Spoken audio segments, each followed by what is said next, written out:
E mais um momento do mês aqui pra gente comentar mais a saga do Batman, sim meus amiguinhos, porque continuamos aqui então com as publicações futuras do título, com a saga do Batman número 8/44. E dessa vez nós temos sim o tal do material inédito para quem só tem aqueles encadenados da Panini, ou mesmo a coleção Além do Batman lá da Eagle Moss, veja só. Isso muito porque esses encadenados do passado publicavam muito mais histórias focadas nas revistas do Batman, Detective Comics, Shadow of the Bat, Legends of the Dark Knight, em alguns casos. Então você tem alguns pulos envolvendo ali revistas dos parceiros do Batman, e aí que vem o detalhe importante. Então aqui eu vou tirar a sua dúvida, o que tem nessa história aqui, ou melhor, nesse encadenado de, entre aspas, inédito, e ao mesmo tempo trazer maiores informações das outras edições que compõem este encadenado. Inclusive, nas edições passadas, né, que ainda vão sair mais para frente até, nós estávamos ali com uma publicação de 128 páginas custando R$ 34,90. Dessa vez aumentou o número de páginas e também temos um preço um pouquinho mais salgado.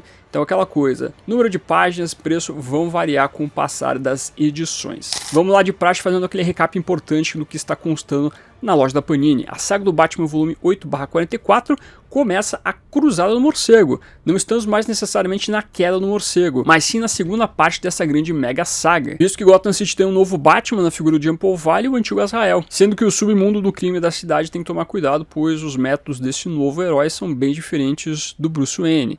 E além do mais, nós temos aqui o Tim Drake tentando levar uma vida normal, mas sua dupla identidade Robin não permite isso. Para este capa 44,90, 160 páginas, temos a publicação original aqui de Detective Comics 667 e 668, Shadow of the Bat 1920 e Robin 1 e 2. Roteiro de Alan Grant e Chuck Dixon, desenhos de Federico Vicentini, Graham Nolan e Dan Grummett. Eis então que nós temos as duas edições escritas pelo Chuck Dixon com os desenhos do Graham Nolan, Detective Comics 667 e 668.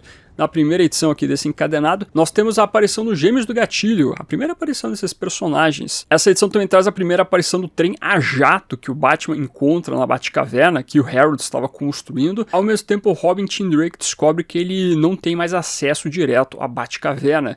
O Jean Paul Valley fechou tudo, ou seja, cada vez mais o garoto está se sentindo excluído. No prosseguimento das edições aqui, a Detective Comics 667, então foca um pouco mais no Robin e ao mesmo tempo nos Gêmeos do Gatilho fazendo seus crimes na cidade. Tim finalmente recebe pelos correios a sua carteira de motorista e ele lembrou então que o Bruce Wayne tinha prometido para ele um automóvel único de Robin para ele dirigir quando ele tivesse então a carta. E aí que entra todo o ponto principal envolvendo essa edição, pois o Robin ele consegue entrar na Batcaverna mesmo, lá com o Jean Paul Valley tendo forçado a barra, e temos o primeiro vislumbre do Red Bird, só que o Jean Paul Valley está na Batcaverna e você vê um grande confronto entre Batman e Robin. O Jean Paul já estava colocando um pouco o Robin de lado nas edições anteriores, mas aqui o negócio fica muito mais gritante. O sistema começa a falar um pouco mais alto na sua cabeça para deixar o garoto de lado, e aí você vê essa grande batalha. E aí que vem um ponto importante envolvendo os encadenados anteriores. A edição da Panini, aqueles calhamaços lá, ele não continuava essa história, porque a continuação dessa trama é em Robin número 1. E simplesmente os encadenados publicados da DC, aqueles 3 tomos que foram publicados aqui no Brasil pela Panini, não tem essas histórias de Robin. Então a gente pula desse momento que o Robin está quase sendo esfolado aí pelo Jean Paul Valley para uma história do Jean Paul Valley do Talião.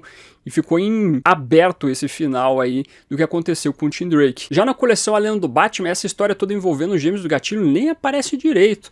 Na verdade, a gente já passa então para as histórias do Talião. Ou seja, realmente essas histórias do Robin acabam sendo importantes para o contexto da queda do morcego.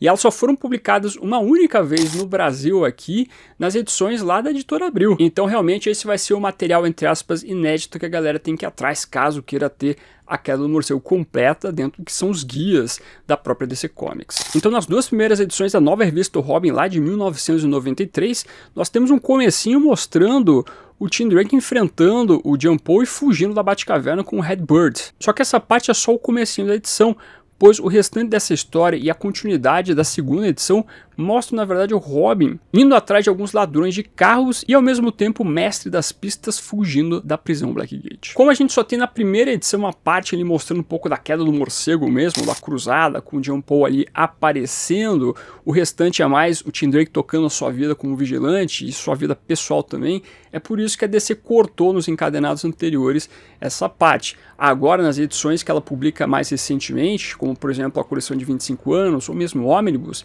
eles colocam sempre essas duas edições, para você mostrar um pouco da queda e pelo menos fechar essa história do Tim. A revista do Robin só vai aparecer mais pra frente agora, lá quando nós temos o Bruce Wayne voltando na parte da busca e depois com o treinamento do Bruce para enfrentar o Jump Valley. Mas ainda assim, para quem quer ver a continuidade certinha das coisas, realmente não tem como pular Robin número 1. E um ponto importante é, além de ter o roteiro do Chuck Dixon aqui fazendo a revista Robin, nós temos os desenhos do Tom Grummett, que muita gente curte esse desenho, lembra muito desse desenhista por causa da revista do Robin lá, e ao mesmo tempo da revista do Batman nos anos 90.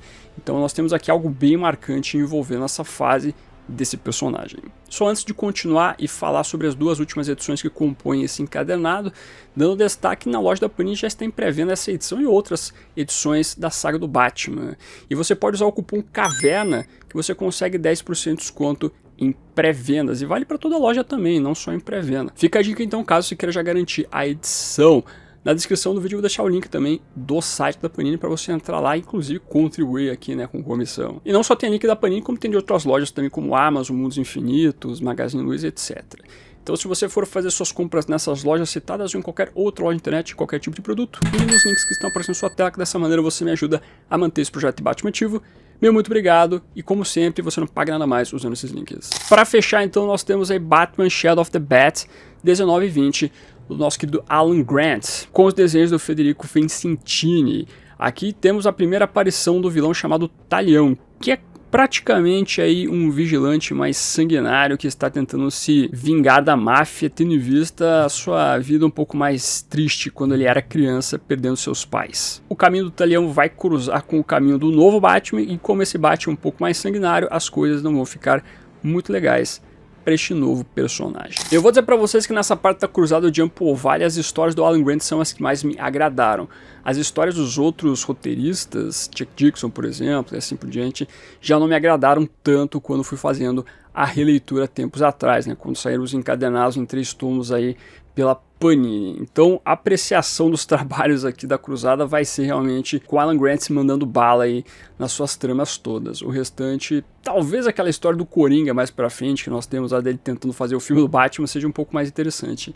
Mas ainda assim não me apetecem tanto quanto as histórias que a gente viu no começo da Queda do Morcego, né? A cruzada é meio complicada. Aí os pontos importantes a destacar: as edições 667 e 668 Detective Comics foram publicadas anteriormente no Brasil na revista Batman número 7 da editora Abril, e também Batman Queda do Morcego número 2. Já Batman Shadow of the Bat 19 e 20 foram publicadas em Batman número 6 da editora Abril, e ao mesmo tempo Batman Queda do Morcego número 2 da Panini. E para finalizar, Robin número 1 e 2 só tiveram uma publicação no Brasil na revista Liga da Justiça e Batman número 15. Então, como a galera sempre pedia para mim aqui, né, pô Fábio, quando tiver material inédito, entre aspas, comparado com as edições anteriores lançadas pela Panini ou mesmo pela Egomos, avisa a gente.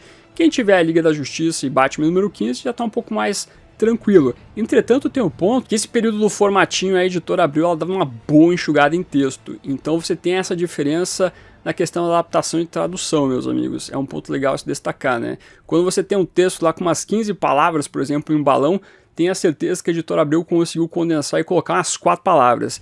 Então tem que fazer essa comparação importante. Mas de qualquer maneira, caso você queira pegar em formato americano pela primeira vez no Brasil e assim por diante, tá lá os detalhes envolvendo Robin número 1 e número 2. Então uma edição importante em vários aspectos, né? Mais páginas, um preço um pouco maior, edições entre aspas inéditas, tendo em vista que só foram publicadas em formatinho no passado. Realmente aqui temos algo importante. As histórias são boas? Gosto dessa história do Talião, ao mesmo tempo acho interessante esse confronto do Batman, o Batman fake aqui, né, de Jump Valley contra o Robin. Mas quando a edição sair aqui no Brasil, eu me aprofundo na resenha para destacar as qualidades ou mesmo os problemas, né, os defeitos dessas histórias. Mas você, meu amigo Batmaníaco aí que está acompanhando a Queda do Morcego através da saga do Batman, ou mesmo estava de olho nas histórias inéditas, vai pegar essa edição? Não vai pegar, não vai garantir, não precisa de Robin? Traga o seu comentário aqui embaixo. E sempre lembrando, todo dia tem vídeo aqui no canal, meus amigos, para deixar você bem informado sobre tudo do universo do morcego. Por isso eu vou indicar 2 videozinhos para você assistir. Já que a gente falou sobre a Queda do Morcego, sobre a saga do Batman, falei sobre a última publicação aqui no Brasil, sobre o último lançamento, histórias inéditas, material inédito de certa maneira, que também só foi publicado em formatinho no passado, bem como extras, pontos importantes. Além do mais, cheguei a fazer a resenha de Batman Série Animada Volume 2, um quadrinho que eu gostei bastante, melhor que a primeira temporada, então veja as minhas considerações quadrinísticas. Agradecendo como sempre os membros do canal, a galerinha que ajuda com este trabalho aqui, financiando com um valorzinho muito pequeno, R$3, hein, não coça o bolso, você até nem vê direito lá na sua fatura, porque realmente é um valor muito pequeno, então você pode contribuir dessa maneira. Não esqueça de curtir esse vídeo, importante, se inscreva no canal se você é novo ou nova, que é o melhor lugar para você ficar muito bem informado sobre o universo do Batman. E esse foi ficando por aqui.